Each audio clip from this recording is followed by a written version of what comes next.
মেয়ে মানুষের কোনো আপন মানুষ হয় না, মেয়ে মানুষের কোনো ঘর বাড়ি হয় না, মেয়ে মানুষের নিজের বলতে জীবনে কিছুই থাকে না। একটা মেয়েকে বাপের বাড়ি থেকে বিয়ে দিয়ে শ্বশুর বাড়ি পাঠালে তখন মেয়েটার হয়ে যায় বাপের বাড়ি পর।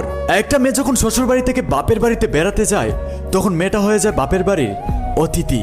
আবার মেয়েটা যখন বাপের বাড়ি থেকে শ্বশুর বাড়ি যায় তখন মেয়েটার শ্বশুর শাশুড়ি বলে, যা করার ভেবে চিন্তে করো, এটা তোমার বাপের বাড়ি নয়। আবার স্বামীর সাথে একটু কথা কাটাকাটি হলে স্বামী বলে, ভালো না লাগলে চলে যাও, তোমার মতো একটা মেয়ে চলে গেলে 10টা আসবে।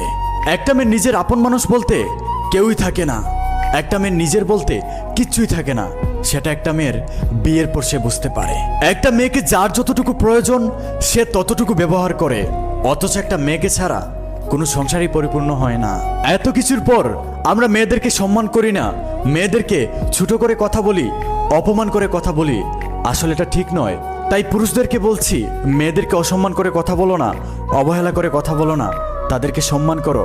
কারণ একটা মেয়ে তার জীবনটা কাটিয়ে দেয় পুরুষদের জন্য এবং তার পরিবারের জন্য, তার আপন মানুষদের জন্য।